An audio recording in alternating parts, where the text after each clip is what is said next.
जय श्री राम। आइए आगे सुनते हैं श्रीमद् भागवत महापुराण में। फिर भगवान ब्रह्मा जी ने भावना की कि मैं तेजोमय हूँ और अपने अदृश्य रूप से साध्यगण और पितृगण को उत्पन्न किया है। पितरों ने अपनी उत्पत्ति के स्थान उस अदृश्य शरीर को ग्रहण कर लिया। इसी को लक्ष्य में रखकर पंडित जन श्राद्ध आदि के द्वारा पितर और साध्यगणों को कमर्ष्य पिंड और हव्य अर्पण करते हैं।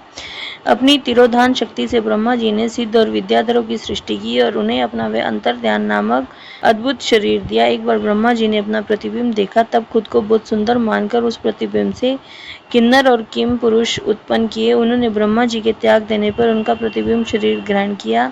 इसलिए ये सब उषा काल में अपनी पत्नियों के साथ मिलकर ब्रह्मा जी के गुण कर्म आदि का गान किया करते हैं।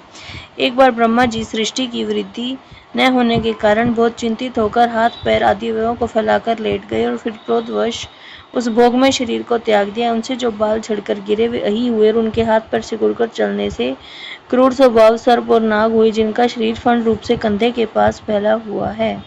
एक बार ब्रह्मा जी ने अपने को कृतकृत्य से अनुभव किया। उस समय अंत में उन्होंने अपने मन से मनुओं की सृष्टि की। ये सब प्रजा की वृद्धि करने वाले हैं। मनस्वी ब्रह्मा जी ने उनके लिए अपना पुरुषाकार शरीर त्याग दिया। मनुओं को देखकर उनसे पहले उत्पन्न हुए देवता गंधर्व आदि ब्रह्मा जी की स्तुति करने लगे। वे बोले, विश्वकर्ता ब्रह्मा जी, आपकी यह सृष्टि बहुत ही सुंदर है। इसमें अग्निहोत्र आदि सभी कर्म प्रतिष्ठित हैं।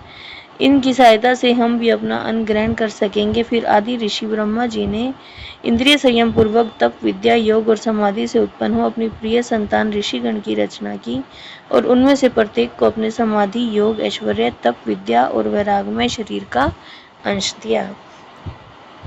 इस पूरे अध्याय में ब्रह्मा जी की सृष्टि का वर्णन है कि ब्रह्मा जी ने किस प्रकार से सृष्टि की रचना की, कब उन्होंने अपने शरीर को धारण किया और कब उन्होंने अपना शरीर त्याग दिया। विष्णु जी से विचार विमर्श करके ब्रह्मा जी सृष्टि को उत्पन्न करने के लिए विभिन्न प्रकार के शरीरों को अपनाते रहे और फिर विभिन्न प्रकार के शरीरों को त्यागते रहे।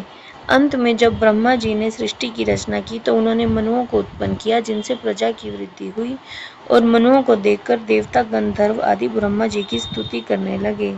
ब्रह्मा जी कभी नाग की रचना करते हैं, कभी सर्प की रचना करते हैं, कभी किन्नर की रचना करते हैं, कभी पेड़ पौधों की रचना करते हैं, कभी जीवों की रचना करते हैं और अंत में ब्रह्मा जी अपनी तपस्या से मनुओं की रचना करते हैं, जिससे यह सृष्टि सुंदर बनती है और इसमें अग्निहोत्र आदि सभी कर्म प्रतिष्ठित करते हैं।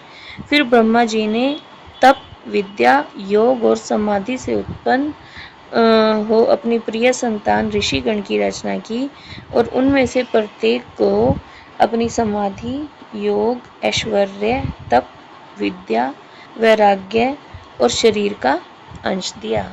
तो ये है इति श्रीमद्भागवते महापुराणे परमहंस्यां संहिताया तृतीय स्कंदे विंशो अध्याये। जय श्री राम।